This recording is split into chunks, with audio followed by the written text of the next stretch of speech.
Oke, selamat siang, assalamualaikum warahmatullahi wabarakatuh.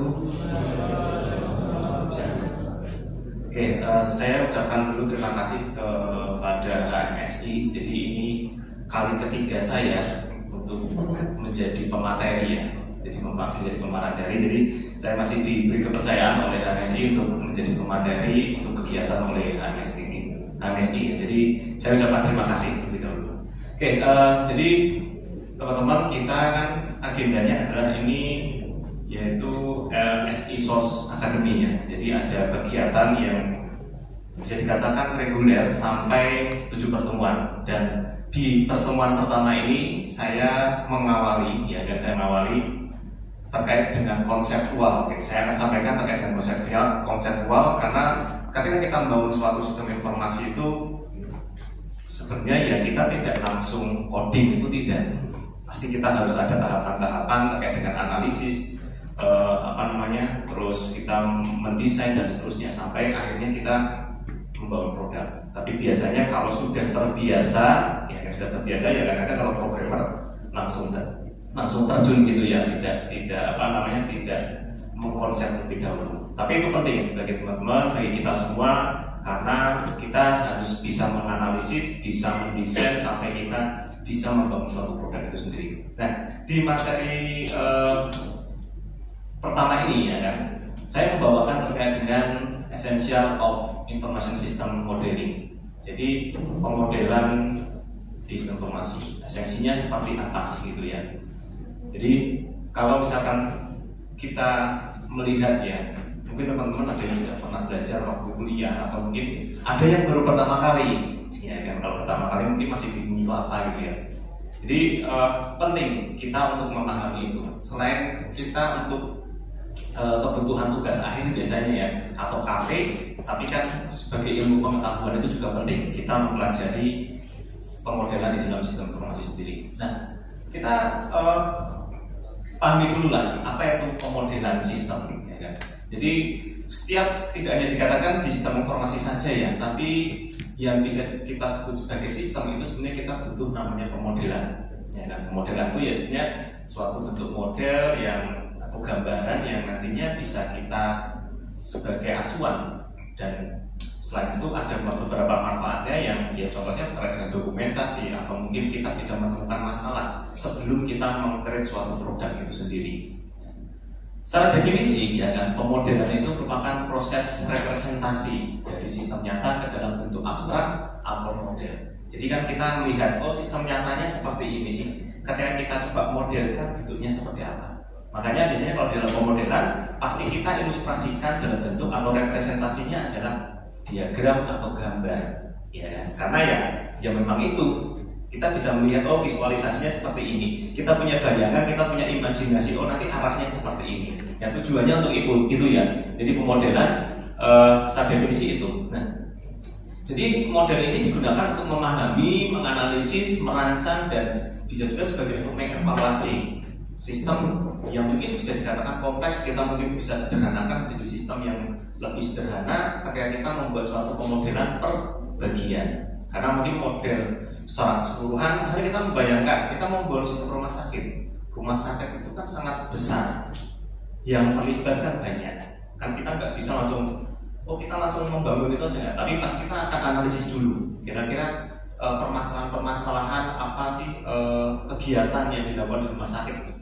Yang kecil-kecil pasti kita akan lihat itu, dan itu kita bisa modelkan sehingga ketika kita melihat itu maka proses perbagian itu akan terlihat, alurnya, bagaimana rule atau aturan yang di dalam sistem itu bekerja dan sebagainya, itu baru kita ketahui, bisa kita ketahui ya.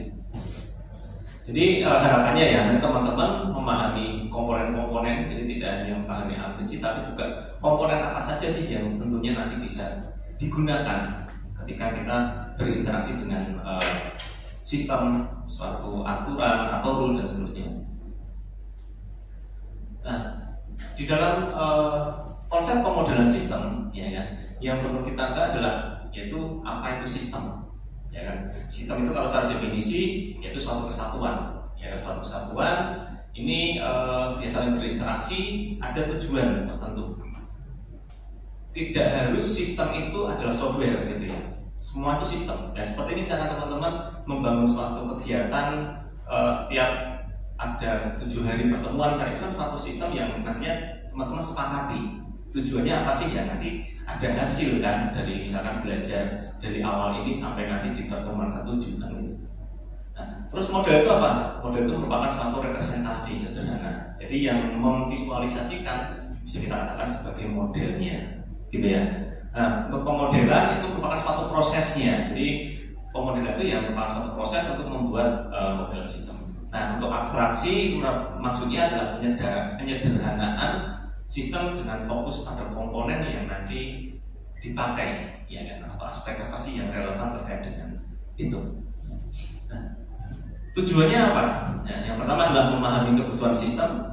Yang kedua adalah menyederhanakan kompleksitas. Ketiga adalah mengidentifikasi komponen sistem. Keempat, memfasilitasi komunikasi. Kelima, membantu desain sistem. Keenam, mendeteksi masalah lebih awal. Dan yang keenam adalah dokumentasi. Jadi selain terkait dengan analisis, kita menyederhanakan suatu kompleksitas, masalah komunikasi, bentuk desain dan sebagainya, yang endingnya sebenarnya itu ketika kita sudah membangun suatu model itu menjadi dokumentasi. Harapannya apa ketika kita punya dokumentasi? Ketika ada pengembangan atau maintenance atau apapun yang berkaitan dengan sistem yang kita bangun, ada dokumentasinya. Kita bisa melihat itu bahwa oh ya apa namanya, ternyata alurnya seperti ini gitu ya. Jadi kita melihat oh dari alurnya misalkan ada masalah di suatu bagian, kita tahu alurnya di sini, maka kita bisa lebih fokus untuk menyelesaikan di masalah yang lebih spesifik kan gitu.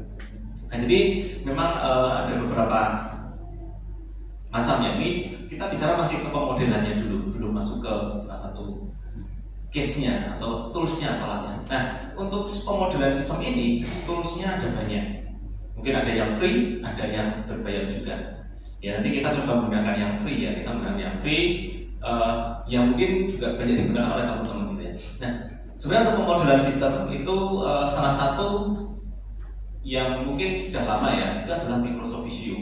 Visio itu merupakan salah satu software yang bisa kita gunakan untuk pemodelan. Nah, beberapa case-nya yang bisa kita gunakan menggunakan Visio yaitu contohnya adalah pembuatan flowchart, DFD, diagram alur data, diagram flow data ya, atau mungkin EFD dan seterusnya, itu bisa kita gunakan Visio. Nah, terus ini saya ambil beberapa aja ya. Contohnya ada Lucid Chart, ya kan, teman-teman mungkin bisa searching juga. Lucid Chart ini merupakan tools juga, tapi dia berbasis website. Ya kan, kita bisa menggunakan tools ini juga, tapi ada kebatasan. Jadi kita ketika membuat lebih dari 3 dokumen harus membayar. Jadi kita memakai trial itu ada, tetap ada bayarnya juga ya. Ini berbayar. Visio pun juga berbayar ya, karena kita dari Microsoft kan ya. Jadi harus membeli atau mendapatkan Office dulu baru kita bisa menggunakan Visio. Lucid Chart juga dia berbayar. Nah, terus ada Draw.io. Nah, ini yang paling banyak digunakan oleh teman-teman. Jadi Draw.io itu salah satu tools online ya kan, dia banyak digunakan oleh teman-teman dan ini free ya kan. Jadi ya secara fiturnya menurut saya sudah bagus gitu ya. Kita sudah bisa memenuhi kebutuhan kita ketika kita akan membangun suatu model menggunakan tools Draw.io ini. Nah, terus yang lainnya adalah UML tool. Nah, ini sebenarnya tools untuk UML itu ada spesifik sendiri.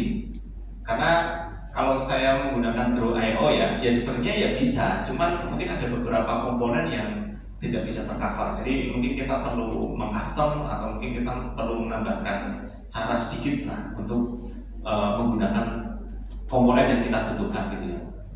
Nah, untuk UML ini mayoritas berbayar. Mayoritas itu berbayar ya. Dari enterprise, arsitek juga bisa, atau Star UML juga bisa. Star UML juga bagus karena dia memang spesifik ke UML. Jadi langsung komponen yang ada di situ ya komponen dari UML gitu ya. Kita tinggal menggunakan itu. Nah, ini tools-toolsnya ya. Nanti kita prakteknya menggunakan Draw.io ya kan. Kita menggunakan Draw.io yang memang ya bisa dikatakan sebagai free, kita aksesnya mudah gitu. Yang penting kita ada internet kan gitu. Oke, selain tools di sini apa sih yang harus kita lakukan? langkah-langkahnya atau tahapannya apa yang perlu kita siapkan gitu ya, bisa kita siapkan juga panjangnya. Oke, yang pertama adalah identifikasi, ya kan, identifikasi sistem. Jadi kita perlu menentukan sistem itu nanti akan dimodelkan bagaimana. Jadi pemodelan itu tidak hanya UML ya, pemodelan itu banyak.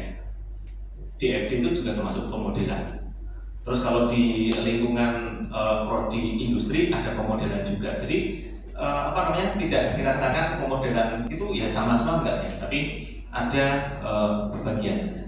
Jadi ini kalau kita di sistem informasi ya kita menentukan kira-kira nanti ketika kita akan membangun sistem pemodelannya kita menggunakan apa? Oh ada yang menggunakan DFD, oh ada yang menggunakan UML. UML pun nanti banyak diagramnya, kita menggunakan yang mana kan gitu ya.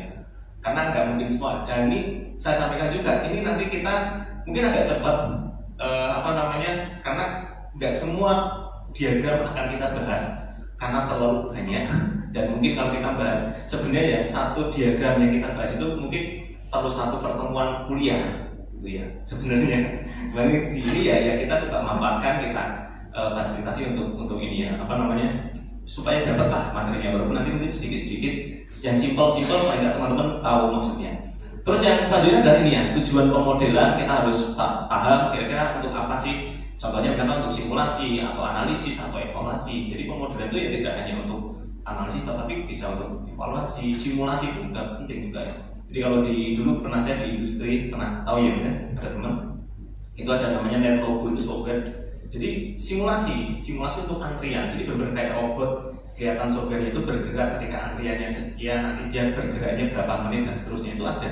Untuk pemodelan itu seperti ini. Jadi bisa diaplikasikan juga. Oh nanti ketika menggunakan metode ini berapa lama sih antrian itu berjalan? Itu ya ada seperti itu ya. Terus selanjutnya nih lingkupnya. Jadi kira-kira komponen apa saja yang akan dimasukkan dalam kita membangun model itu? Kita tahu UML itu ada banyak. Ya kalau saya saya kan juga membimbing ya. Biasanya kalau syarat bimbingan saya ketika pemodelannya menggunakan UML ya minimal ada 3 diagram: use case, activity, sequence. Biasanya gitu sih. Minimal itulah kita. Tapi mau diagram yang lain ya nggak apa-apa gitu ya. Karena memang banyak diagramnya sudah banyak ya. Terus kita mengumpulkan data, mengumpulkan informasi terkait sistem itu perlu. Terus kemudian kita membuat model abstraknya, ya kan, bisa dalam bentuk fisik, matematis atau mungkin grafis. Mungkin kan ada yang menggunakan metode dan sebagainya kan juga macam-macam ya. Terus untuk validasi kita perlu mengevaluasi apakah sudah merepresentasikan sesuai dengan sistem nyata atau belum. Tentunya kita buat modelnya, oh ini sudah belum, sudah sesuai belum sih? Ya kan kita evaluasi dengan sistem nyatanya benar atau tidak. Terus selanjutnya adalah analisis dan interpretasi untuk menganalisis hasil pemodelan untuk mengambil kesimpulan. Jadi dengan model itu kita bisa sebagai acuan untuk mengambil kesimpulan bahwa oh ini bisa kita terapkan produk yang kita bangun nantinya kita mengikuti model itu. Jadi sudah ada acuannya. Nah teman-teman mungkin akan merasakan ketika kita membangun suatu produk ya, misalnya kita kan di sistem informasi membangun software, kita langsung bangun software saja tanpa menganalisis atau mendesain kira-kira modelnya seperti apa. Kadang-kadang kita akan ada revisi. Pasti kita oh ini ada yang kurang, oh ini kita perlu nambahkan dan seterusnya. Jadi tidak ada acuannya yang bisa kita gunakan. Karena kalau sudah kita buatkan model tentunya itu sebagai acuan. Ya, sebagai acuan. Oke, nah ini sangat penting ya, unified ya sebenarnya, kalau unified typo ya. Nah, jadi apa itu UML? Jadi kita akan menggunakan pemodelan menggunakan UML karena ya yang dibahas di pembahasan ini kali ini kita membahasnya dari UML. Karena model kan tidak hanya UML kan ya, mungkin DFD atau mungkin pemodelan yang lainnya kan, itu juga bisa. Nah, kita akan membahas UML, Unified Modeling Unit. Ini bukan L ya, Unified ya tulisannya. Unified Modeling Unit. Nah, UML itu apa sih sebenarnya? Jadi UML itu merupakan suatu bahasa pemodelan standar yang digunakan untuk merancang, visualisasi, dan mendokumentasikan sistem perangkat lunak. Jadi ketika kita menggunakan UML atau membangun suatu pemodelan dengan UML, harapannya adalah untuk membantu kita untuk memahami struktur dan perilaku sistem dengan menggunakan berbagai diagram. Karena misalkan kita bandingkan, misalkan ada pemodelan kita menggunakan DAD atau DFD, itu sudah beda, ya kan? Karena kalau DFD kan data flow diagram, atau DAD ya diagram alir data, tapi kita melihat model itu berdasarkan data itu mengalir. Kalau yang UML itu berdasarkan struktur dan perilakunya, karena beda, ya kan? Jadi kita samakan model ini ya. Jadi kalau kita tujuannya untuk melihat alur datanya, ya kita sebaiknya gunakan DFD kan gitu. Tapi kalau misalkan kita mau melihat strukturnya, perilaku sistemnya seperti apa, ya kita bisa gunakan UML. Karena dalam UML ada beberapa diagram. Nah, jadi dengan UML itu nanti kita ya bisa memvisualisasikan, melihat spesifikasinya, konstruksi, dan juga tentunya endingnya kita punya dokumentasi, ya kan? Punya dokumentasi untuk ya sebagai bahan kita, ya kan? Untuk dokumentasi sistem itu pasti butuh. Ketika kita membangun suatu software, membangun sistem, pasti kita butuh dokumentasi, itu pasti, ya kan? Karena kita membangun sistem bisa jadi kita tidak melanjutkan itu, nanti yang melanjutkan orang lain. Nah, kalau orang lain melanjutkan, kalau tidak ada dokumentasi, mereka ya bingung sendiri, harus meraba-raba, ibaratnya gitu ya, harus memahami lagi, kan butuh waktu, butuh tenaga juga kan. Nah, jadi itu ya UML ya. Jadi kita akan coba masuk ke dalam UML. Apa sih tujuan dari UML? Kita menggunakan UML di sini tadi ya, memvisualisasikan desain sistem, menggambarkan struktur dan interaksi antar komponen. Karena nanti antar komponen interaksinya seperti apa, ya sebagai pemodelan nanti kita bisa lihat rule-nya, mungkin aturannya, atau misalkan alurnya, interaksinya. Terus yang tadi adalah memahami kebutuhan sistem, memastikan kebutuhan fungsional dan non fungsional dapat dimodelkan dengan baik. Kebutuhan fungsional itu berarti yang fungsi inti. Misalnya kalau kita ingin membangun sistem rumah sakit, kira-kira modulnya apa saja sih gitu ya, fiturnya apa saja di sistem rumah sakit itu. Kalau kita bicara fungsionalnya seperti itu. Kalau kita bicara non fungsional, berarti kebutuhan infrastrukturnya apa? Contohnya gitu ya. Oh, kita butuh server. Oh, kita butuh internet dan seterusnya. Itu non fungsional. Jadi kalau fungsional lebih ke fungsi intinya, kalau non fungsional adalah lebih ke ya mungkin infrastrukturnya, kebutuhan software pendukungnya, hardware pendukungnya dan seterusnya. Jadi kita bisa melihat itu karena yaitu di dalam UML tidak hanya use case, activity, sequence, class gitu, tapi ada banyak sebenarnya. Tapi kita nanti nggak bahas karena terlalu banyak dan nggak akan cukup waktunya. Oke, terus selanjutnya adalah untuk memfasilitasi komunikasi ya. Jadi ketika misalkan saya ada suatu project gitu ya, terus kita tim ya, ketika ada acuan model, maka kan itu akan lebih enak karena rujukannya adalah di model tersebut. Komunikasi antar analisis, yang bagian analisis atau tim programmer itu enak gitu ya, karena ya sama-sama merujuk pada satu model yang sama. Terus selanjutnya adalah menyediakan dokumentasi, ya kan, desain yang dapat digunakan selama pengembangan itu atau pemeliharaan itu sebagai acuan yang saya sampaikan tadi bahwa ketika ada pemeliharaan,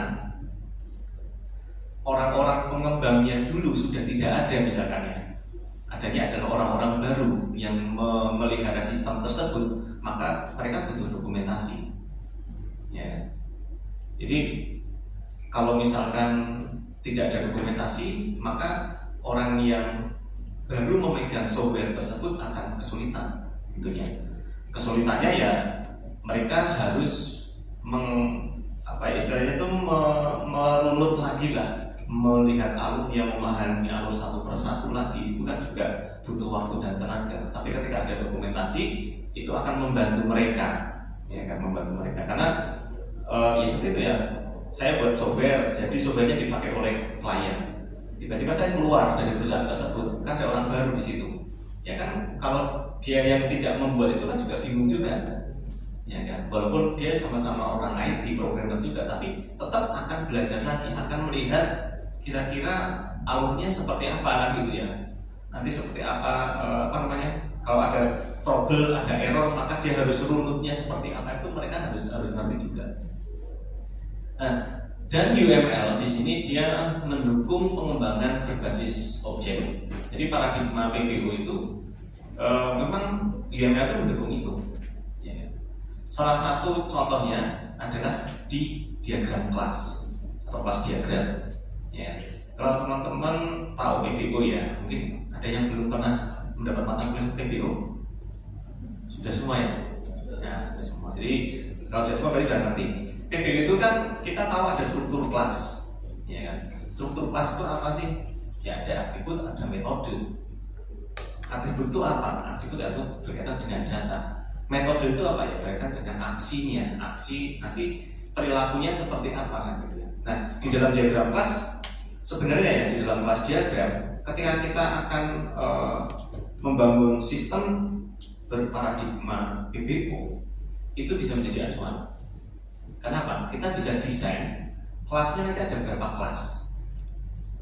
Karena jadi saya beberapa ini sih membimbing ya, atau mungkin menguji atau membimbing teman-teman ada yang membuat kelas diagram itu menyamakan seperti relasi tabel. Sebenarnya tidak, gitu ya. Bukan relasi tabel, bukan ya. Kelas diagram ya kelas diagram sendiri saya akan membahas terkait dengan kelas, struktur kelas. Kelas itu adanya di pemrograman, ya kan? Kalau relasi tabel adanya di data, struktur tabel kan gitu.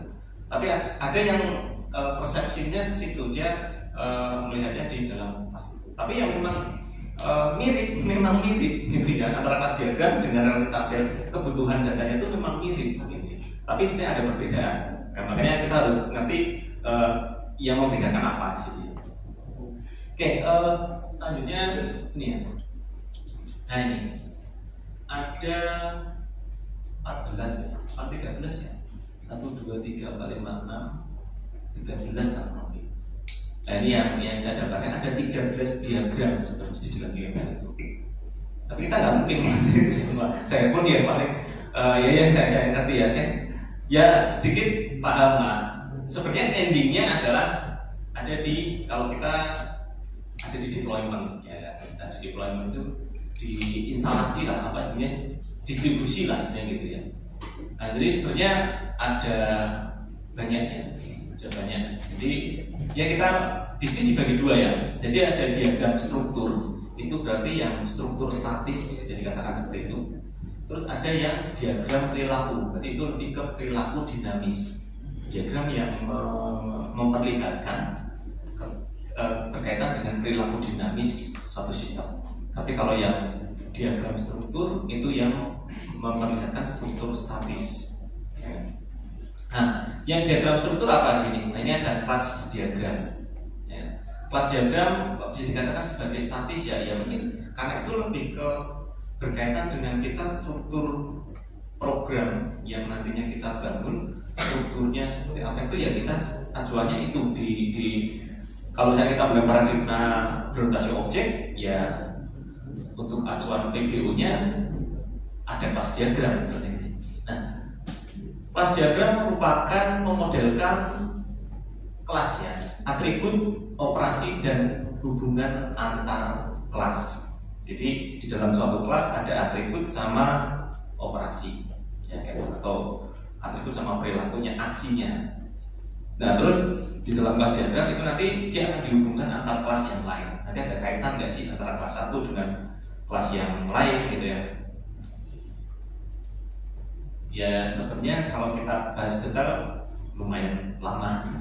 Ya, ini ya itu. Jadi kelas diagram itu. Terus ada objek diagram. Nah ini menunjukkan objek-objek dalam sistem pada suatu waktu tertentu. Jadi ya sistem itu kan pasti membutuhkan suatu objek, ya kan? Objek yang terlibat ketika sistem itu dibangun ya ada ya kan? Ya objek. Mungkin kalau ada objek mahasiswa atau objek mata kuliah itu disebutkan juga objek ya, objek ruang, ya kan? Objek kelas dan seterusnya. Terus ada komponen diagram. Ini menggambarkan komponen perangkat lunak dan dependensi antar komponen. Jadi kalau sistem itu mungkin kalau sekarang itu kita membangun suatu aplikasi itu pasti ada beberapa membutuhkan library atau dependensi lah gitu. Jadi ya itu untuk memperlihatkan kira-kira kebutuhan library-nya atau dependensinya apa saja di komponen diagram. Terus selanjutnya ada deployment diagram. Ini adalah untuk memodelkan penyebaran komponen sistem pada infrastruktur fisik. Jadi ya bisa dikatakan kalau aplikasi itu jadi nanti kita mau didistribusikan atau kita mau letakkan di mana, ya kan, misalnya infrastruktur fisiknya seperti apa itu yang bisa diperlihatkan melalui namanya deployment diagram. Terus selanjutnya ada package diagram. Ini lebih ke mengorganisir elemen modul atau unit ya. Jadi untuk mengelompokkan supaya struktur, mungkin kalau struktur file itu menjadi lebih rapi, lebih terstruktur. Ya, jadi ada package. Terus ada composite ya. Struktur diagram memodelkan bagian internal dari sebuah kelas atau komponen. Nah, ini lebih ke yang diagram terstruktur. Nah, selanjutnya adalah yang diagram perilaku. Ini bisa memperlihatkan perilaku dinamisnya dari suatu sistem. Nah, yang pertama adalah use case. Nah, ini penting, ini sebagai kewajiban yang harus kita kuasai. Kalau misalnya kita ingin menggunakan UML, ya harus ada use case. Ya, karena ini memperlihatkan bagaimana interaksi antar aktor. Nah, jadi use case ini akan menggambarkan interaksi antar aktor dari di dalam sistem tersebut ya. Dalam sistem atau interaksi antar aktor dengan sistem. Jadi di use case itu paling mudahnya adalah kita harus bisa melihat siapa sih yang nantinya menggunakan sistem itu. Nah, itu pertama analisisnya seperti itu. Oh, aktornya siapa saja. Ya, kalau misalkan sistem rumah sakit ya kita akan menganalisis itu semua. Oh, ada dokter, ada perawat, ada manajemen, dan seterusnya banyak. Nah, itu kita melihatnya, menganalisisnya di situ. Terus selain use case ada sequence diagram. Ini menunjukkan alur komunikasi antar objek dalam urutan waktu. Jadi sequence diagram itu nanti ya lebih ke pemodelannya adalah kita bisa memperlihatkan oh ini setelah ini nanti kemana, setelah ini nanti kemana. Jadi lebih ke urutan. Terus selanjutnya ada activity. Nah, kalau ini lebih ke aliran aktivitas ya. Dalam suatu proses bisnis, aktivitasnya nanti apa saja ya, aktivitasnya apa saja, terus nanti dia aliran mengalirnya seperti apa. Terus ada state machine management diagram. Ini untuk memodelkan transisi antar status. Terus ada komunikasi diagram, mengorganisasi elemen model dalam grup atau paket. Terus ada timing, ini bagian internal dan dari sebuah kelas ya, komponen. Terus ada interaksi overview diagram. Jadi memodelkan bagian internal dari sebuah kelas atau komponennya. Nah, jadi sebenarnya antar diagram itu ada kaitannya. Jadi ya tidak semuanya, tapi mungkin ada pengaruhnya. Makanya ketika bimbingan saya ya menggunakan UML, ya minimal ada 3 itu. Use case, activity, sama sequence. Karena apa? Itu bisa memperlihatkan secara keseluruhan sistem gitu ya. Nah yang lainnya ini kok nggak kepake gitu ya? Karena bisa jadi kita menggunakan itu atau sebenarnya itu ya tidak perlu kita sampaikan. Ya sebenarnya ya perlu juga kalau secara teknis. Contohnya yang ini tadi ya, package atau komponen diagram itu kan lebih ke teknis sekali. Kalau kita bicara misalnya kita menggunakan aplikasi mobile ya, teman-teman misalkan sudah pernah menggunakan Flutter, untuk terkoneksi dengan REST API kita kan butuh satu library atau dependensi. Nah itu kita harus tahu, oh ini komponen ini letaknya di mana sih gitu. Nah istilahnya menceritakan itu sebenarnya. Cuma kan itu teknis sekali kan. Kadang-kadang kalau untuk TA kan itu nggak perlu dibahas gitu ya. Ada yang membahas, ada yang enggak gitu ya. Tapi lebih kebanyakan membahasnya lebih ke alurnya, prosesnya, aturannya kan gitu. Tapi itu kalau sampai bahas itu ya nggak apa-apa gitu ya. Jadi nanti banyak diagramnya gitu. Nah, jadi itu ya teman-teman ya. Nah, nanti kita akan ini ya, apa dia coba membahas 4 lah, kelas diagram, use case, sequence, sama activity. Nanti yang lainnya yang mungkin di lain waktu atau mungkin teman-teman bisa belajar sendiri ya, karena emang banyak gitu ya. Nah, oke, langkah-langkah untuk membuat diagram apa sih? Yang pertama adalah identifikasi kebutuhan sistem. Identifikasi, kita mengidentifikasi sistem itu tentunya nanti kita alur kerjanya seperti apa sih, ya kan? Terus kemudian komponen yang nanti kita butuhkan, kalau misalnya kita menggunakan UML di sini, komponen apa saja yang kita butuhkan di situ, gitu ya. Interaksi nanti antar modelnya seperti apa ya kan, yang akan dimodelkan ya kan, data komponen terus. Itu yang pertama, identifikasi kebutuhan sistem. Terus yang kedua adalah pilih jenis diagram UML-nya. Ya kan, diagram UML-nya kita pilih. Misalnya kita menggunakan use case, kita menggunakan activity atau sequence atau class atau mungkin deployment misalkan, ya nggak apa-apa. Pilih diagram yang sesuai dengan aspek sistem yang ingin digambarkan. Terus yang selanjutnya adalah kita menggunakan tools. Kita pilih toolsnya. Ya kan? Contohnya misalkan menggunakan Star UML atau misalnya menggunakan Lucidchart atau mungkin menggunakan Visual Paradigma atau menggunakan Draw.io misalkan. Nah, jadi kita pilih toolsnya. Terus selanjutnya adalah kita baru membuat, ya kan? Baru membuat diagramnya. Gambar elemen yang kita butuhkan apa saja kan gitu ya. Misalkan kita elemen untuk kelas atau mungkin use case dan sebagainya. Jadi kita harus menentukan itu, oh kita mau buat kelas diagram. Nah, kelas diagram berarti kita komponen kelas diagram kita ambil. Nah, terus kemudian kita buka lah, kira-kira kebutuhannya apa sih di kelas diagram tersebut gitu ya. Jadi kita harus tentukan. Nah, terus yang selanjutnya adalah kita memvalidasi, periksa diagram untuk memastikan konsistensi dan kesesuaian dengan kebutuhan sistem. Jadi kita kan melihat secara keadaan nyata ya, ketika sistem itu nanti berjalan atau dulu sistem manualnya seperti apa, kita validasi apakah sudah sesuai atau belum.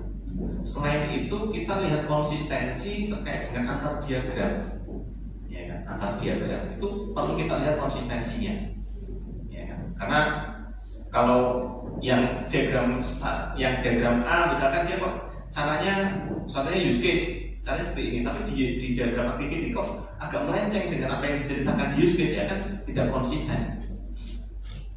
Nah, biasanya kalau selain UML ya, saya ketika membimbing mahasiswa yang menggunakan DFD gitu ya, itu minimal ada 3 gambar ya pemodelan dari DFD itu sendiri, ya kan, terus ada ERD, ada relasi tabel. Itu harus konsisten, karena ketiga gambar itu dia akan menceritakan data semua, menceritakan tabel. Di DFD ya, atau di DFD level 1 itu kan ada store lah, itu store tabel lah ya. Jumlahnya berapa sih? Misalkan store-nya jumlahnya 10 di DFD. Nah, terus ketika teman-teman membangun desain ERD, berapa sih entitasnya? Ketika ERD nanti itu diimplementasikan ke dalam suatu tabel, ada berapa sih itu? Kalau jumlahnya berbeda berarti kan nggak konsisten kan gitu. Nah, 10 juga berarti sudah konsisten. Terus kita bandingkan lagi dengan relasi tabel, sudah digambarkan seperti itu strukturnya, field-fieldnya sudah sama belum dengan apa yang diceritakan di ERD misalnya gitu. Nah, jadi itu yang dimaksud dengan konsistensi seperti itu. Jadi dari diagram 1, diagram yang kedua, diagram ketiga, dia ada konsistensi nggak di situ. Nah, makanya penting paham terkait dengan itu ya, karena untuk konsistensi juga gitu ya. Nah, seperti itu. Ini contohnya kalau di DFD, kalau UML juga sama ya. Nanti ya ada keterkaitannya nggak gitu ya. Ada yang berbeda nggak antara diagram tersebut. Nah, oke, ini sudah slide berapa nih? Belum masuk ke UML.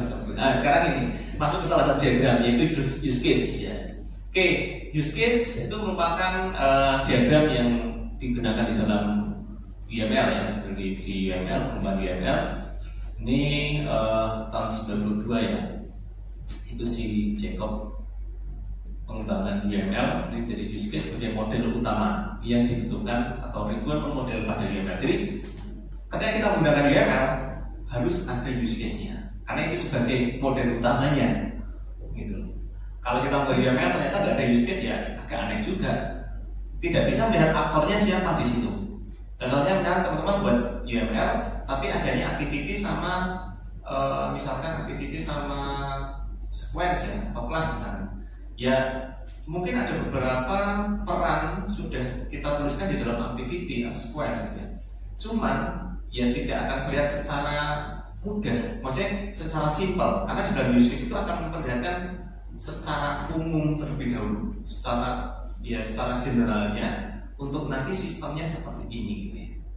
Jadi sudah terlihat pelakunya siapa juga. Nah baru nanti per masing-masing atau mungkin sedikit lebih detail nanti diceritakan di activity, diceritakan di sequence ya. Atau kalau misalnya kita mau menceritakan struktur pengembangannya, ya mungkin kita ceritakan di dalam kelas diagram. Nah, jadi ada katanya seperti itu. Nah simbolnya seperti apa sih sebenarnya? Di use case itu ada beberapa simbol. Ya kan? Ini ada 5 ya yang saya tampilkan di sini. Ya.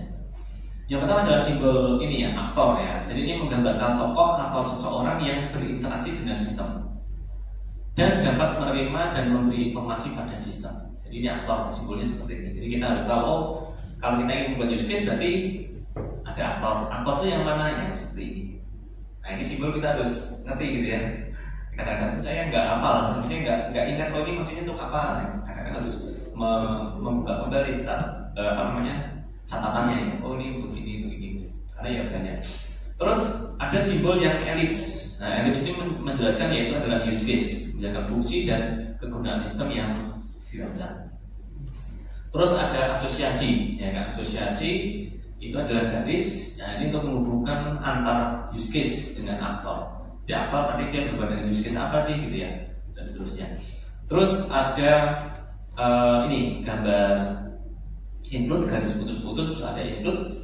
Ini adalah untuk menunjukkan bahwa use case satu merupakan bagian dari use case lainnya. Jadi use case dengan use case, ya. Jadi ada bagian menghubungkan bahwa use case satu dengan bagian use case lainnya. Jadi untuk menunjukkan oh ini ada bagiannya.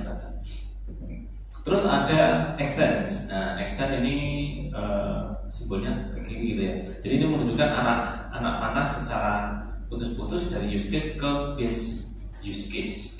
Jadi kalau misalkan teman-teman mempelajari PPO itu kan ada pewarisan, ya kan ada pewarisan. Nah jadi extend itu ya maksudnya oh ini diwarisi dari use case yang lain, gitu ya. Istilahnya gitu. Ada istilah extend itu pewarisan.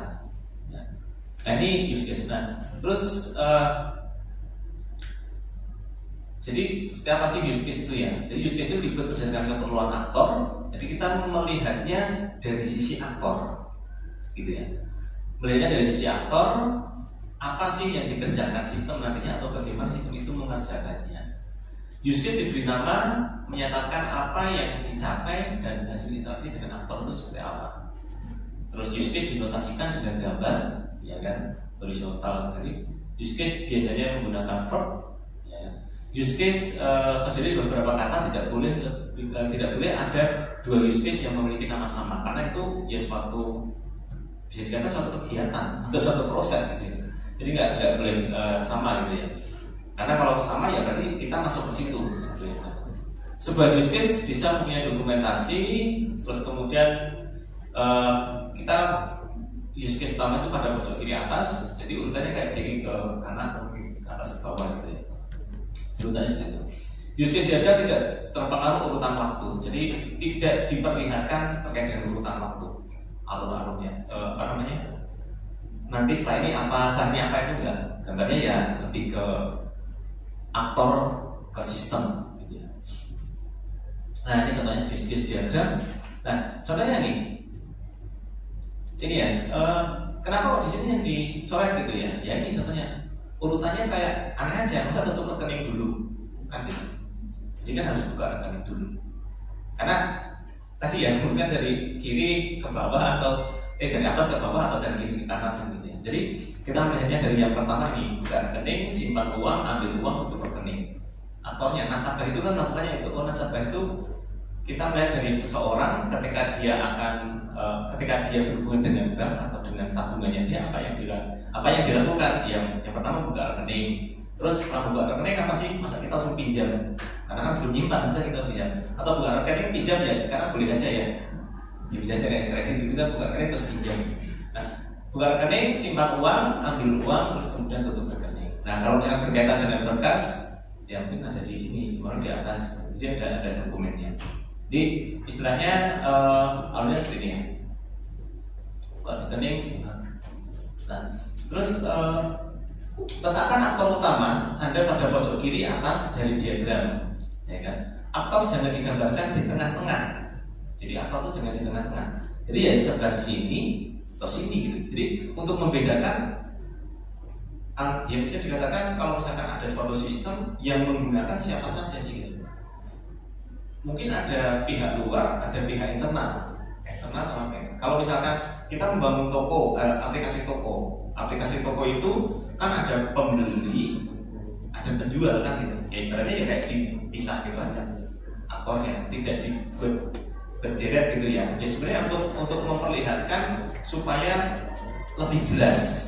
Kalau misalnya kita menggambar aktornya, aktor pembeli di atas, aktor penjualnya di bawahnya kan kayak dalam satu bagian yang sama gitu.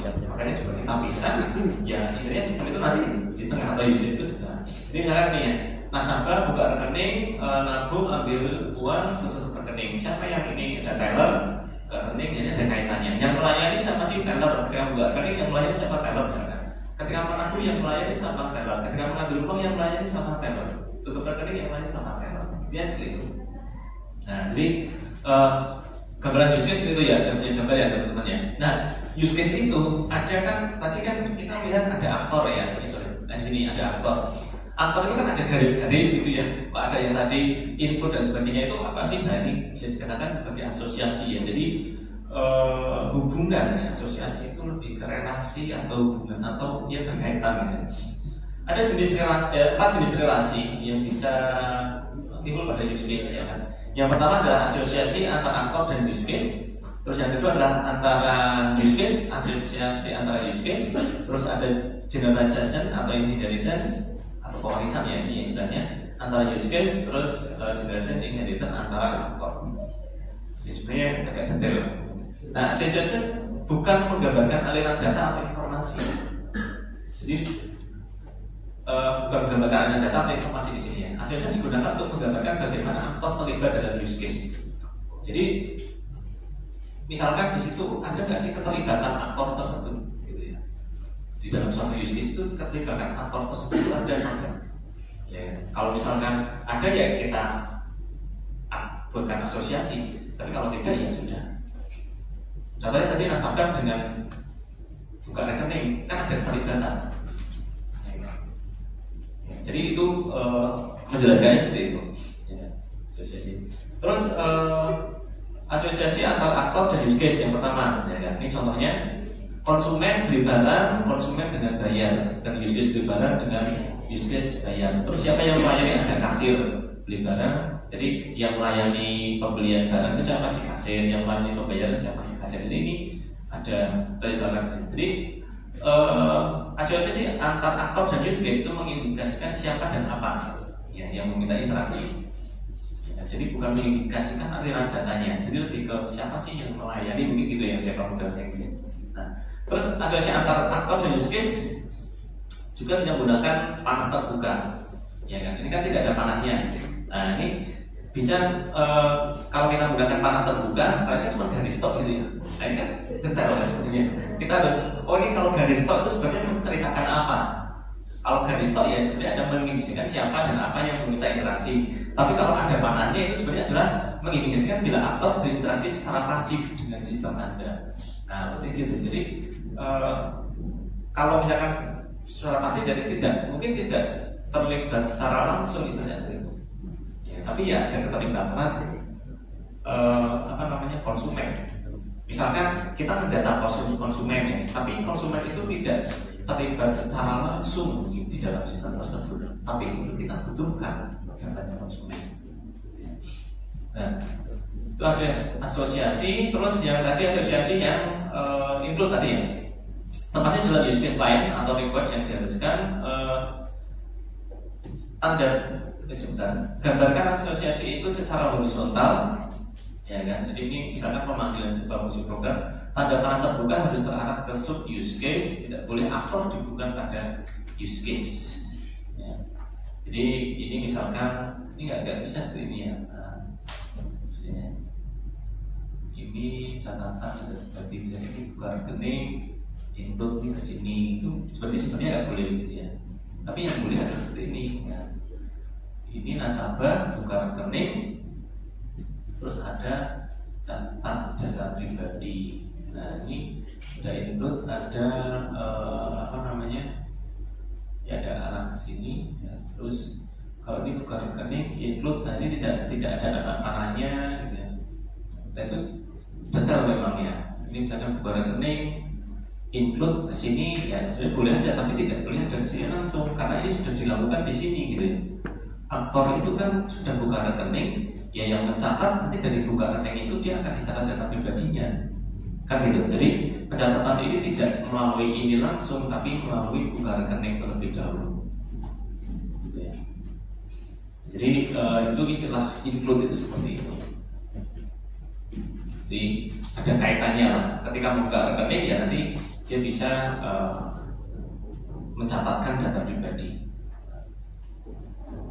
Untuk extend ini lebih ke asosiasi extend ya, jadi ada keterkaitan antara base case sama maksudnya untuk use case dengan yang ininya tadi apa istilahnya base case-nya, parent-nya ya, base atau parent use case, base use case-nya. Nah, saya ini buka rekening dengan buka deposito.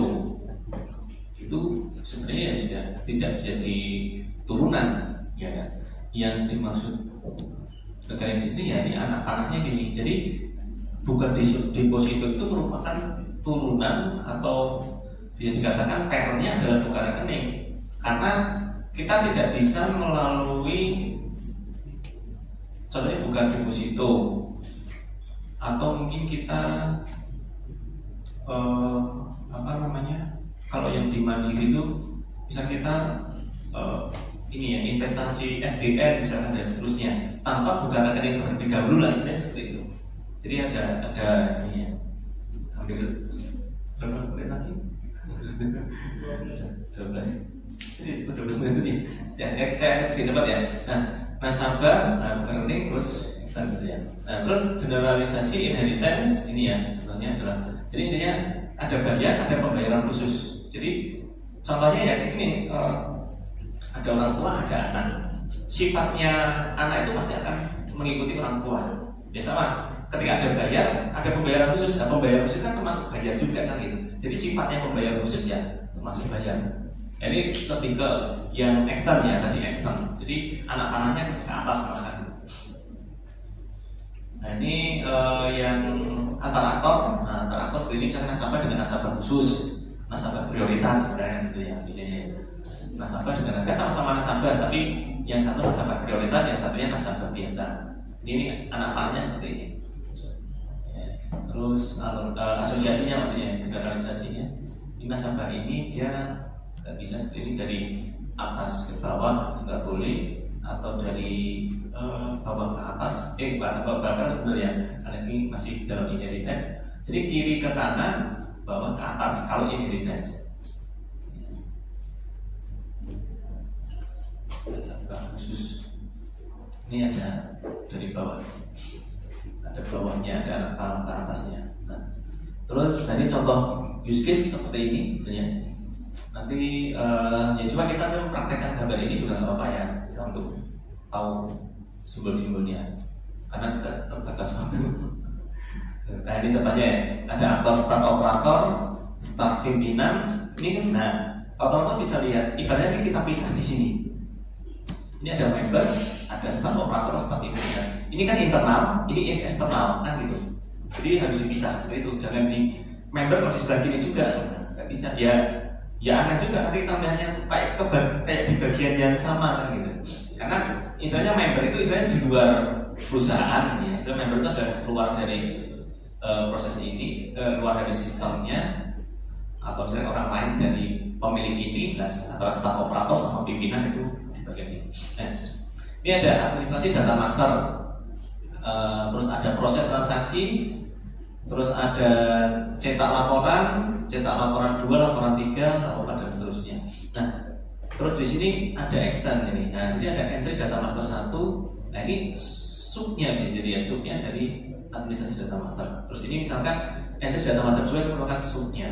Nah, terus ini kalau berhubungan dengan catatan dokumentasi gitu ya. Nah, kalau kita melihat seperti ini, ya kan, jadi kan member itu berinteraksi dengan sistem itu pada saat proses transaksi 1, kan gitu. Ya, jadi member ini dia berhubungan dengan sistem ya pada saat proses transaksi 1. Jadi yang keterlibatannya member di dalam sistem ya pada saat ini. Keterlibatannya ya, jadi keterlibatannya di sini. Nah, ini staf operator, ya ini ada 1, 2, 3, 4. Sedangkan staf pimpinan ada laporan 3, 2, 4, 5. Ya kan, ini nggak satu ya mungkin seperti itu, nggak perlunya seperti itu. Nah, jadi ini ke 3, 2, 8. Jadi ada keterkaitan seperti itu ya. Nah, ini contohnya ada proses transaksi 2 itu include. Jadi maksudnya adalah ini ada keterkaitan dengan proses transaksi 1. Proses transaksi 2 ada keterkaitan dengan proses transaksi 1. Nah, itu yang use case. Nah, selanjutnya adalah class diagram. Nah, class diagram itu seperti ini. Jadi class diagram merupakan spesifikasi yang jika diinstansiasi akan menghasilkan sebuah objek dan merupakan inti dari pengembangan desain implementasi objek. Jadi kalau teman-teman, makanya saya tidak wajibkan ya, kalau bimbingan saya tidak wajibkan menggunakan class diagram apa, karena belum tentu mereka menggunakan konsep PPO di pemrogramannya. Gitu.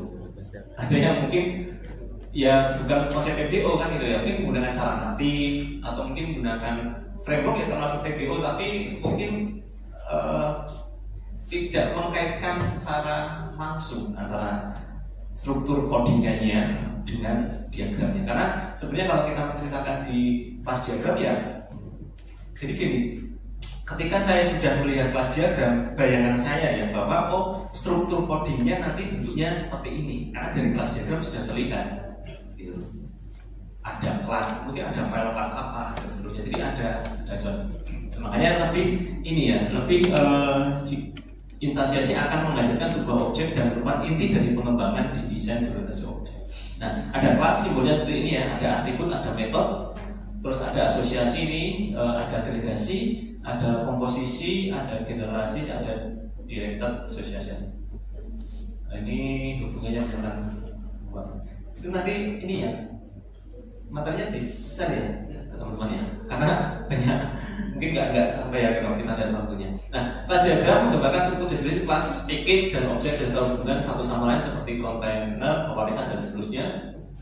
Langsung saja ya. Nah, ini misalkan ada nama kelasnya adalah akun item, ini atributnya. Nah, atribut itu kalau misalkan di dalam pemrograman objek kan ada private, public, nggak seperti itu. Nah, ada yang simbolnya minus itu adalah private sebenarnya. Kalau plus adalah public. Jadi sebenarnya simbol itu menceritakan itu. Ketika kita membangun suatu kelas itu ada atribut. Atributnya apa? Misalkan ID atau NIK atau mungkin nama. Nah, di dalam suatu kelas data itu tidak boleh langsung terpublik harusnya. Harus melalui suatu metode atau operasi. Ketika kita ingin merubah NIK berarti harus ada metodenya. Tidak bisa kita langsung mengubah data NIK melalui kelas itu, kita panggil variabel atau atributnya data kita ubah, itu enggak, harus melalui metode, harusnya seperti itu. Kalau konsep di PPO yang konsepnya adalah get set ya, setter dan getter, itu sebenarnya ini bisa diceritakan di sini ya. Biasanya yang atribut dia akan bentuknya adalah private, sedangkan yang di metode yang bawahnya adalah bentuknya public. Gitu sebenarnya seperti itu. Nah, hubungan antar kelas, asosiasi, agregasi, pewarisan dan hubungan dinamis nanti saya jelaskan. Nah, agak kompleks di sini ya. Multiplicity di sini ini menceritakan seperti hanya kalau di dalam ERP adalah kardinalitas relasi, one to many, one to one. Nah, itu menceritakan itu di situ. Nah, simbolnya seperti ini sebenarnya. Ada 0.1 itu kosong atau 1, jadi bisa kosong atau mungkin dia satu data. Bukan satu data ya, satu ada interaksi satu.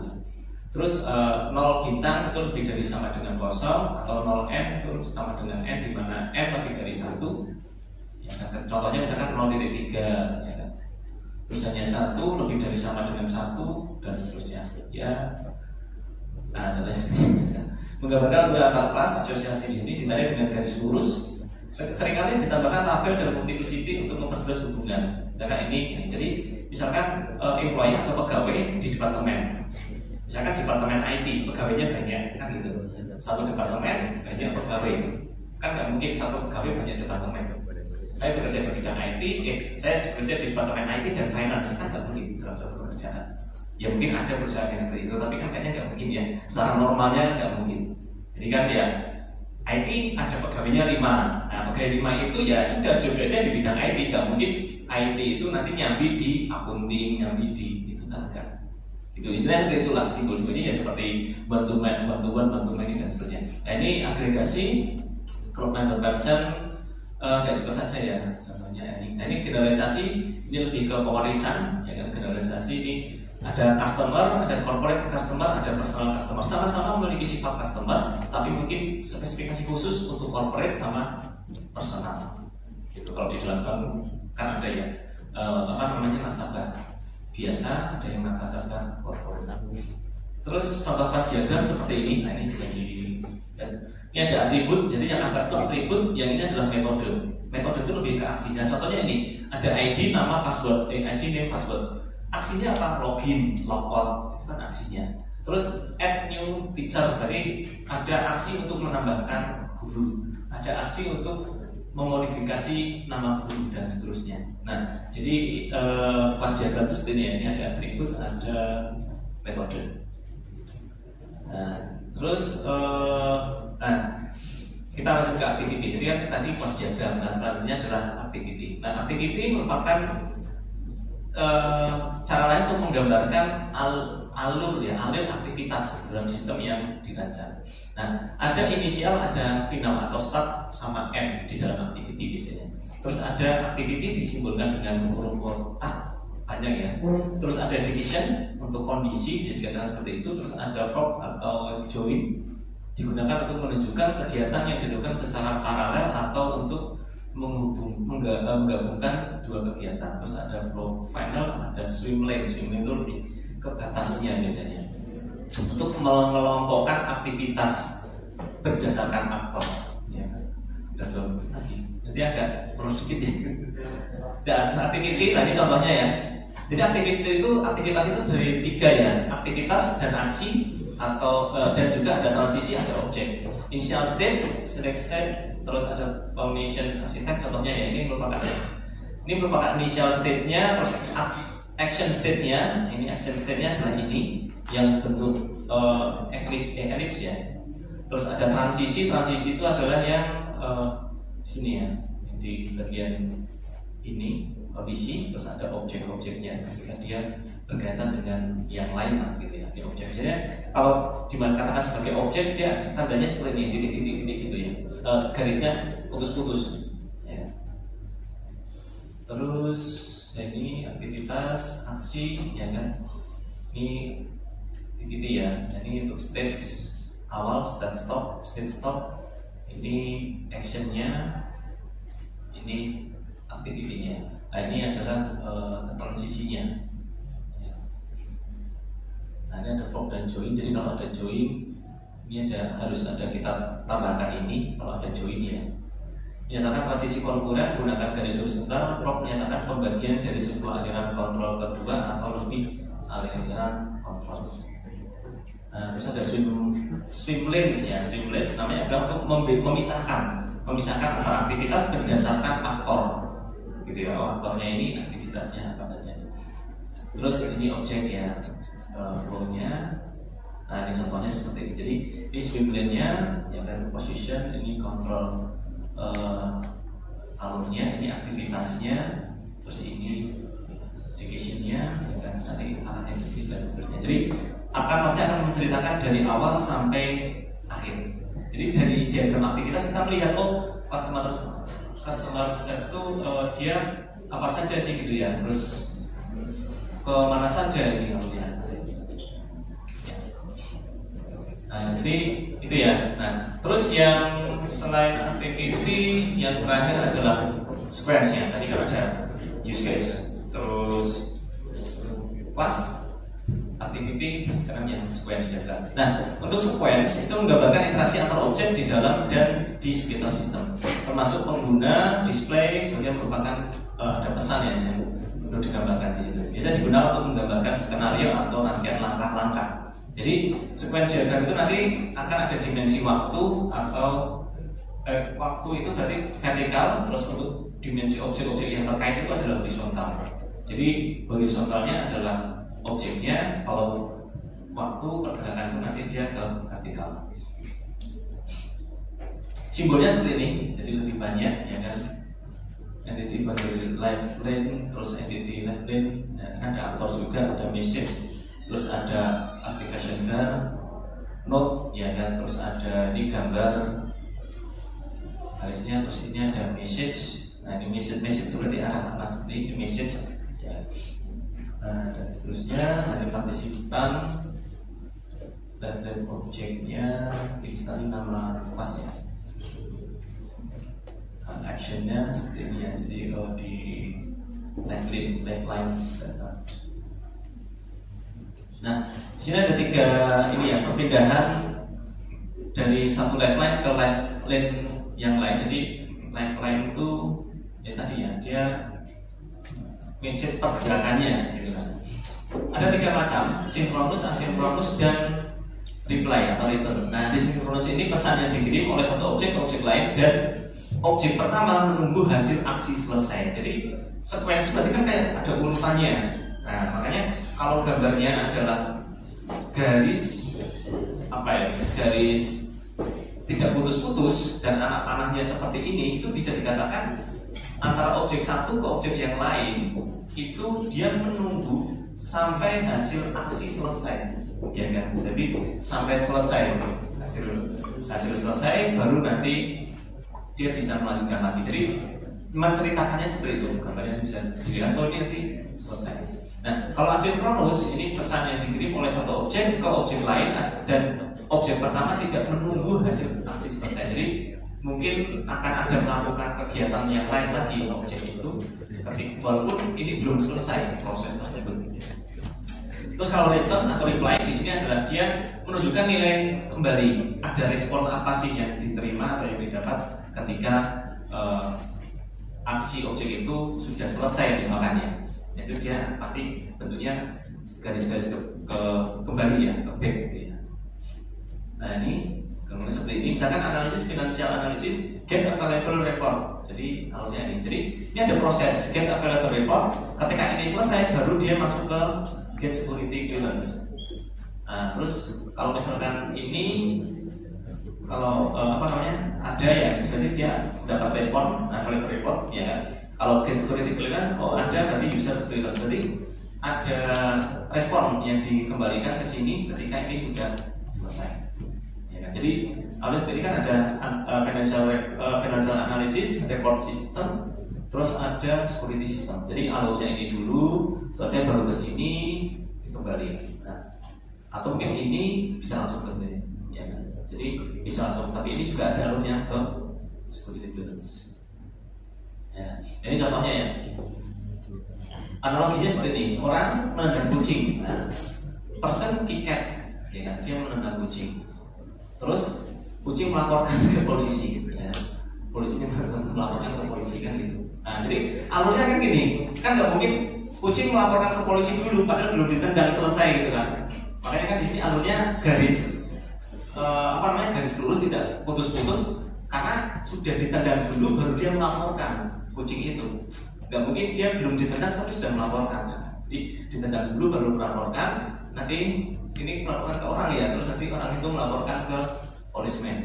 Nah, dari orang policeman ini dia memberikan respon kembali ya, dia menangkap atau mungkin ya apa gitu. Maka ya alurnya seperti ini ya, ada person, cat, inspector, terus ada policeman.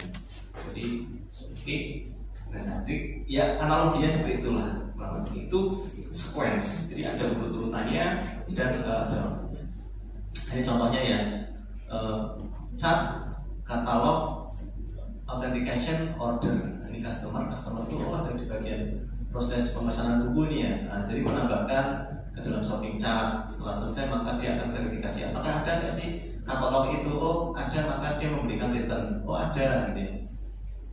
Nah, kalau ada berarti nanti diverifikasi. Oh dia ada, terus kita baru autentikasi, terus kemudian order, send order. Nah seperti ini audionya. Oke, jadi ya kurangnya seperti itu ya. Ini ada studi kasus, tapi ya kita belajar ini juga toolnya karena kita juga waktunya sudah lebih ya. Nah, jadi kalau misalkan keempat ini ya, kita misalkan studi kasusnya gini. Misalkan ini kasus simpel aja di perpustakaan. Use case-nya yaitu menggambarkan aktor, yaitu ada pustakawan sama anggota. Kalau perpustakaan berarti kan ada pustakawan atau petugas perpustakaan ya sama anggota. Nah, fungsionalitas sistemnya adalah peminjaman, pengembalian, dan manajemen buku. Kan gitu ya, peminjaman, pengembalian, dan manajemen buku. Jadi aktornya ada dua, pustakawan dan anggota. Use case-nya ada peminjaman, pengembalian, sama manajemen buku. Gambarnya seperti itu.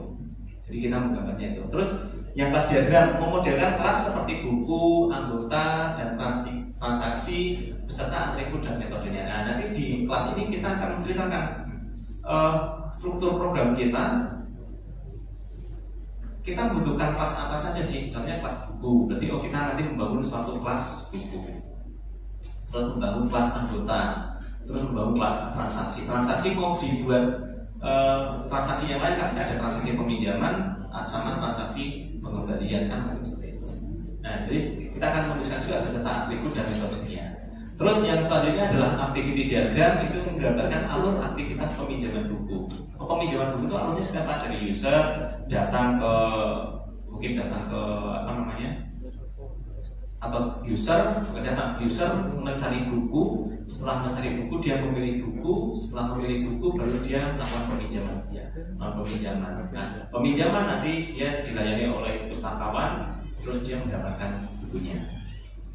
Itu activity. Nah, terus yang ini adalah sequence diagram. Ini menunjukkan interaksi antara anggota, sistem, dan pustakawan saat meminjam buku. Jadi antara activity sama sequence itu sebenarnya kalau gambarnya memang beda ya, tapi sebenarnya dia ada kemiripan suatu interaksi atau aktivitas yang ada di prosesnya di situ ya. Ini contohnya dalam peminjaman buku. Nah, mungkin itu saja ya teman-teman terkait dengan itu. Nanti kita langsung coba mempraktekkan saja, ya kan? Mempraktekkan kita menggunakan Draw.io. Ya, kita harus mengenal simbol-simbolnya dulu.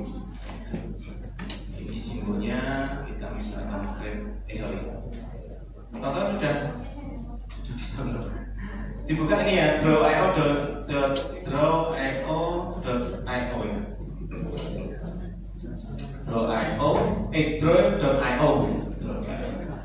Nah, ini nanti dia akan masuk ke alamat ini ya, appsdiagram.net, ya kan? Nah, silakan buka itu dulu. Dan di sini tidak ada loginan ya. Jadi kita tidak ada login di sini. Tapi, karena tidak ada login, kalau kita refresh ya hilang. Makanya harus kita save dulu. Jadi misalkan ini saya create ya, sudah muncul ini ya. Terus kita create new document misalkan. Nah, create new document kita pilih blank. Misalkan dengan kita pilih blank. Nah, nanti seperti ini. Kita pakai mouse.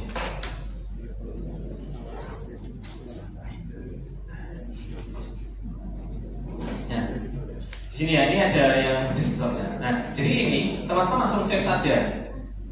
Ya, kita langsung save. Nanti dia akan di save. Muncul di sini adalah, nah misalkan ini ya, diagram UML Draw.io, ekstensinya Draw.io ya. Nah, kita save aja. Nah, nanti seperti ini. Nah, navigasinya seperti ini ya. Ada navigasi atas, ini terkait dengan ya file, simpan dan sebagainya, edit untuk copy paste.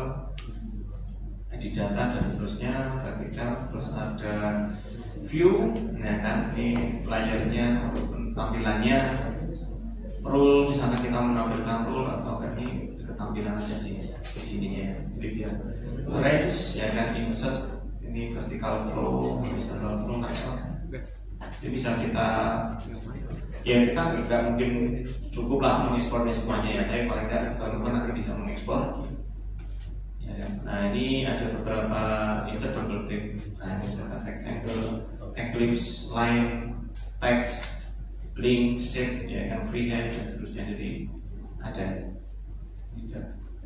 contohnya. Nah, terus yang ini ada style, sebelah kanan adalah style sama diagram, jadi untuk dia navigasi terkait dengan view grid, ya kan, ini view grid, ada page view, nah, jadi ada tampilannya, terus option, connection arrow, mungkin ya bentuk ini ya, panah dan sebagainya, di shape dan sebagainya. Nah, terus yang penting adalah di sebelah kiri. Nah ini atas ada search ya, kalau misalnya teman-teman bingung mau search di mana, ini ada search shapes, terus ada scratch. Nah, terus ini ada general. Nah di general ini kalau misalkan teman-teman menggunakan flowchart, kalau simbol flowchart misalkan ya bisa kita gunakan nggak apa-apa, atau misalkan ada simbol ERD misalkan bisa diwakili di sini ya kita buat di situ nggak apa-apa. Jadi terus ini ada garis-garis ya, directional connector, bidirectional, ini yang dash putus-putus, ini kelihatan ini konektor ini source, label target, dan seterusnya. Nah, ini kita pilih yang bawah. Nah, di sini ada UML. Jadi pilih yang paling bawah, ada UML. Nah, UML ini banyak, tapi nggak semua sini. Jadi ada kelas, ini berhubungan dengan kelas diagram ya. Ini berhubungan dengan kelas. Ini campur, berarti ini campur. Ini bukan dikelompokkan ya. Ini komponen, ini kelas juga. Ini berhubungan dengan activity, ya kan? Sequence, ya kan? Terus ini use case, ya, use case. Ini start, ini berarti activity ya. Nah, ini end, start sama end. Terus ini activity, ya. Ada semuanya di sini display sebagainya. Nah, mungkin bisa jadi simbol-simbol yang saya tunjukkan tadi nggak semuanya ada di sini. Nah, jadi kita ya pilih yang ada aja. Nah, oke, contohnya tadi ya. Misalkan kita ingin membangun atau membuat suatu use case. Kasusnya tadi simbolnya adalah perpustakaan. Tadi ya ada pustakawan, ada anggota. Ya kan? Jadi kita menambahkan di sini. Ini aktor. Nah, kita klik saja di sini. Kita letakkan di sebelah kiri. Ya kan? Jadi kita letakkan di sini. Nah, ini aktor. Kita namakan siapa? Misalkan kita namakan sebagai pustakawan. Nah, di double klik ya, pustakawan. Nah, seperti ini. Terus ada siapa lagi tadi? Ada anggota. Nah, anggota kita tambahkan ini. Bukan di sini ya, anggota bukan di sini. Nah, tapi dia harus berseberangan. Nah, seperti ini. Baru nanti di tengahnya ada apa? Ada use case. Tadi teman-teman tadi use case. Tadi use case-nya apa? Peminjaman, manajemen buku, peminjaman sama pengembalian misalkan ya. Jadi kita tampilkan 3. Oke, 1, 2, misalkan 3 gitu ya. Nah, misalkan ya, ada manajemen buku, misalkan manajemen buku. Terus ada peminjaman. Terus ada pengembalian misalkan gitu. Nah, jadi kita ada yang 3 use case, ya kan? Simbolnya itu ya, ada 3 use case. Pustakawan,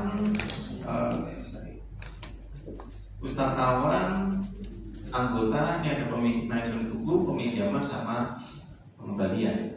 Nah, Terus kita kasih alurnya bagaimana, ya kan? Nah, alurnya di sini kita cari garis.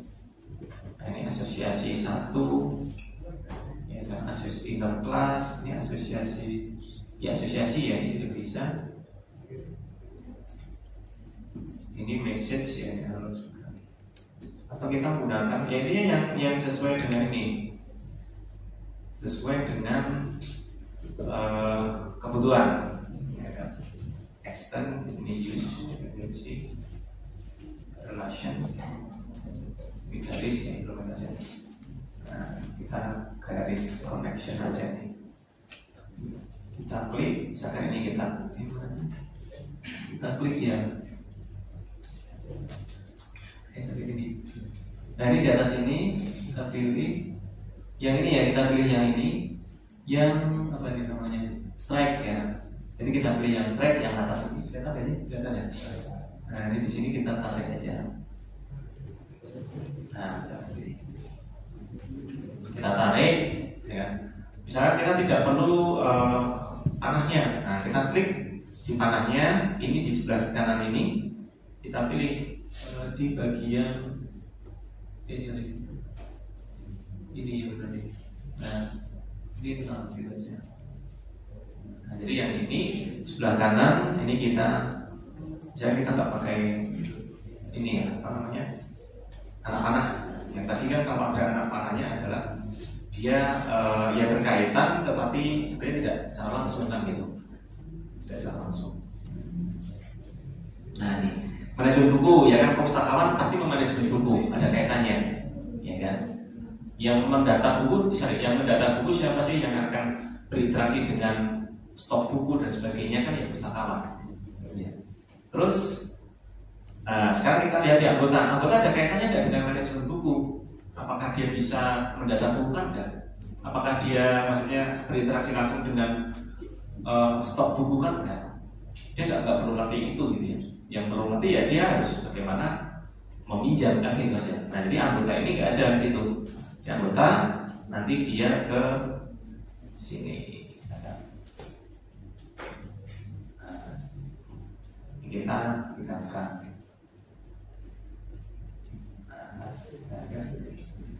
Nah peminjaman. Nah sekarang siapa sih yang melayani peminjaman? Nah misalkan anggota ini mau meminjam, yang melayani siapa? Ya tentunya pustakawan kan. Jadi ini ada anak-anak di situ juga.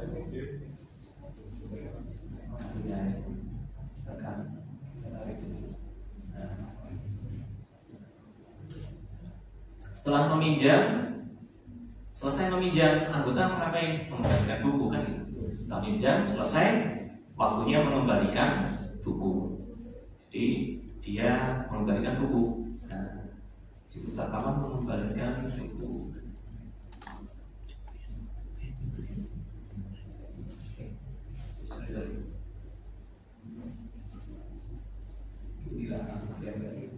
Jangan ini buku ini juga sama. Yang melayani pengembalian siapa? Ya si pustakawan. Itu. Mana nih? Oke. Nah, kurang lebih ini. Nah, ini misalnya nih, kalau misalkan ada kaitan dengan tadi include misalkan peminjaman, pengembalian kan nanti ada kaitannya setelah peminjaman. Nah, jadi dia juga ini kita tambahkan peminjaman itu nanti ada kaitan dengan apa tadi ini. Jadi kita namakan include.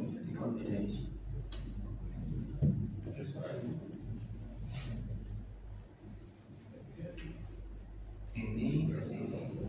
Nah, ini simbolnya di sini ya, asosiasi ya. Terus misalkan kalau kita ingin nambahkan ada teks ya, kita cari teks di ini teks mana, teks atas teks kita cari, nah ini search saja ya, misalkan teks gitu ya, teks. Nah ini bisa kita lakukan pencarian di atas ini teks. Nah, kita masukkan ke sini, misalkan kita namakan tadi use ya, include Maksudnya apa? Include. Jadi pengembalian itu akan terjadi, akan ada pengembalian karena ada peminjaman, kan nggak mungkin mengembalikan tanpa peminjaman kan gitu. Jadi pengembalian itu akan terjadi ya karena ada peminjaman gitu. Nah contohnya seperti ini dulu aja simpelnya. Jadi punya gambaran dulu lah halnya seperti itu dulu. Nanti kalau kasusnya yang kompleks ya tinggal kita sesuaikan dengan kompleksitasnya. Ya. Nah di use case, ya kan, di use case ini kita bisa melihat secara umum, secara general bahwa sistem itu nanti akan bekerjanya seperti apa. Nah, tujuannya pemodelan, fungsinya pemodelan adalah seperti itu. Ketika kita bisa melihat ini, kita bisa memodelkan seperti ini, maka orang itu akan melihat, oh berarti nanti aktornya siapa saja sih yang menggunakan sistem tersebut, nanti akan ada fitur apa saja gitu ya. Atau mungkin secara umum modul apa saja. Kalau fitur kan mungkin terlalu spesifik ya, rinci modul apa saja lah gitu ya. Itu sudah punya gambaran secara umum. Baru nanti diagram yang lain akan menceritakan lebih spesifik. Gitu. Ya, alurnya seperti itu sebetulnya. Makanya use case merupakan yang utama harus ada sebagai tadi apa model requirement model yang wajib. Ada requirement tadi yang kebutuhan yang harus kita buat gitu ya, karena itu sebagai awalan. Nah dari sini kan kita melihat oh sistemnya seperti ini gitu ya, gambaran gitu. Ini contoh singkat ya, contoh simpelnya. Nah, oke, sudah pada bisa semua. Saya agak cepat atau karena waktunya gimana nih waktunya? Ya, itulah, nggak apa-apa lah, teman-teman sambil ini ya.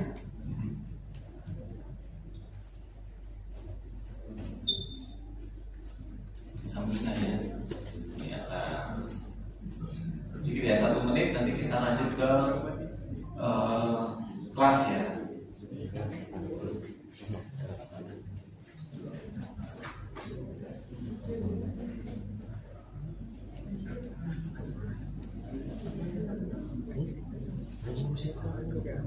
Nah terus kemudian teman-teman langsung save lagi ya, karena itu kalau di refresh hilang itu. Berarti kita harus save lagi.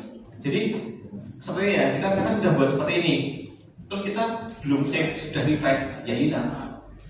Jadi kita harus save dulu. Nah ini kita save lagi, kita simpan ke tadi sini misalnya, supaya nanti ketika kita mau buka project lagi tinggal membuka yang sudah ada. Karena kalau seperti ini kita refresh ya sudah hilang.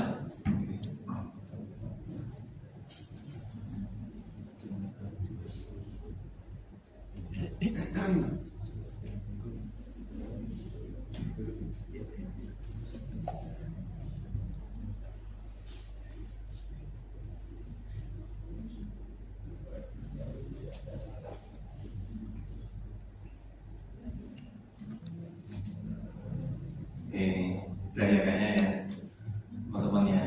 Nah, oke, selanjutnya kita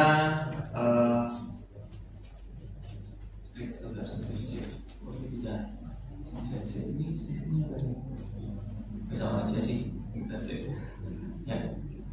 Oke, selanjutnya kita coba masuk ke kelas diagram. Nah, ya terus di bawahnya aja lah. Ya kan mau dibuka ini ya bisa sih, kita tambahkan satu lagi nih ya. Ini kan teks pertama. Kita namakan misalkan use case.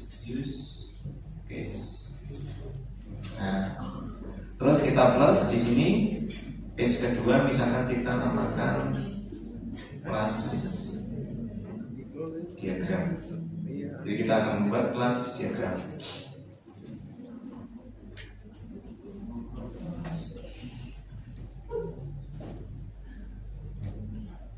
Use case. Nah, selanjutnya adalah kelas diagram. Nah, untuk kelas diagram, teman buka gimana lagi, pilih sebelah kiri, ya kan? Nah ini kan kelas, ya ini contoh kelas, tapi nggak dalam apa namanya operasinya atau metodenya. Nah yang sampingnya. Jadi kita pilih yang ini. Yang sampingnya ini kan ada banyak ya, ada interface, objek dan sebagainya. Itu gambar tadi ya. Jadi interface. Nah, kita pilih yang sampingnya. Nah, kita masukkan sini. Namanya apa tadi? Yang diminta adalah ini sih.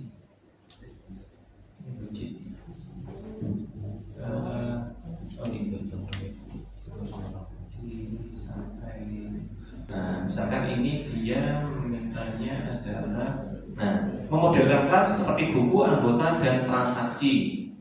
Jadi misalnya kita coba buat tiga kelas ya, buku, anggota, dan transaksi. Nah, kita buat buku misalkan ya. Di sini saya teman-teman lihat, ini kan ada field di bagian yang kotak atas sama kotak bawah. Jadi yang kotak atas itu menceritakan atribut itu data. Jadi kalau di dalam struktur kelas ya seperti kayak variabel itu kan ini ada kelas, nanti ada atribut, ada variabel lah di dalam kelas itu ya, kita nyebutnya atribut. Nah terus baru nanti di bawahnya ada metode, entah function, entah prosedur gitu ya, itu metodenya. Nah misalkan ini saya edit ya. Nah ini zoom lagi. Nah ini kan ada plus ya, plus. Maksudnya plus itu adalah public. Jadi kalau konsep di dalam PBO, ketika dia adalah public, maka ketika kita memanggil kelas tersebut langsung bisa kita panggil. Tapi kalau sifat yang private itu kita membuat objek gitu ya, itu nggak bisa kita panggil kecuali kita melalui metode yang kita atur supaya dia men-trigger data atau trigger. Misalkan kita punya nama, atribut nama. Atribut nama itu ada metode set nama sama get nama. Jadi set nama itu nanti fungsinya adalah untuk menuliskan ke dalam data nama, sedangkan get nama fungsinya adalah untuk memanggil informasi atau value dari atribut nama tadi. Nah, misalkan di sini kita pilih ada kode buku. Oh ya, ini bisa kita buat ini ya. Ini sebenarnya bebas saja sih, tergantung programmernya. Tapi ya kita coba yang standarnya lah gitu ya. Nah, ini kode buku bentuknya private. Ini tipe datanya misalkan char gitu ya. Nah, terus nanti kita enter lagi, misalkan judul misalkan ya, judul tipenya adalah char atau mungkin string gitu, boleh aja. Tergantung di programmingnya ya. Nah, ini kalau ketutup seperti ini tinggal ini kita pilih yang di sini, terus kita tarik ke bawah supaya lebih terbuka. Judul misalkan ada pengarang misalkan ya, terus ada tahun misalkan ya, integer misalkan gitu, atau jumlah gitu aja, jumlah.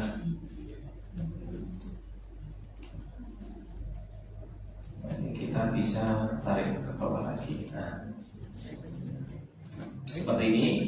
Terus di sini ada metode. Nah, metode ini berarti aksinya. Misalkan, jadi ini kalau untuk metode kita buat plus karena public. Ini nggak pakai tipe pun nggak apa-apa ya. Kadang-kadang ada yang membuat ini. Misalkan kita tambahkan add buku. Terus misalkan ada edit buku misalkan. Jadi kita geser ke bawah sini ya. Terus misalkan ada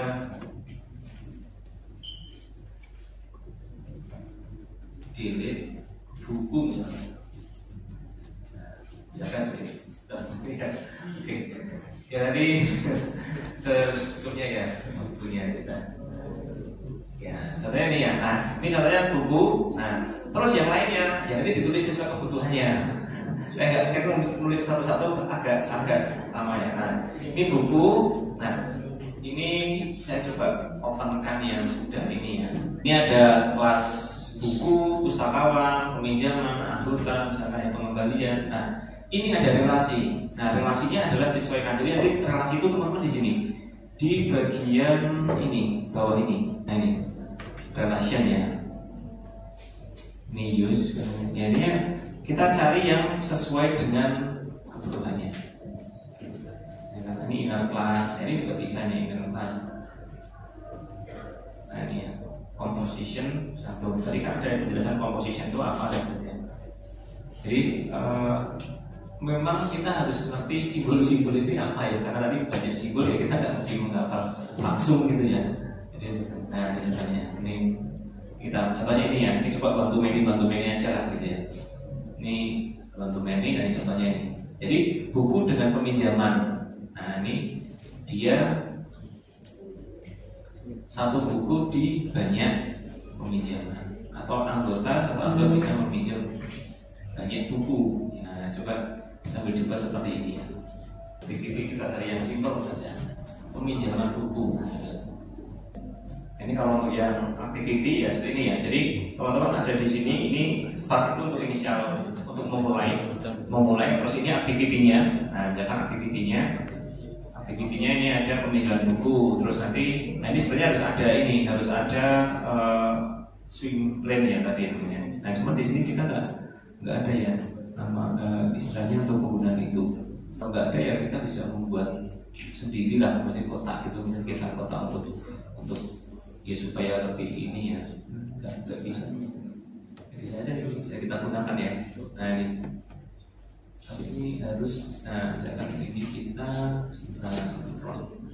hapus. Nah misalkan ini anggota, terus yang ini kita send to back ya. Nah ini adalah oke, jadi ini ya ini tadi sampai activity ya. Nanti yang sequence teman-teman bisa lanjutkan ya, karena sebenarnya semuanya ada di sini ya.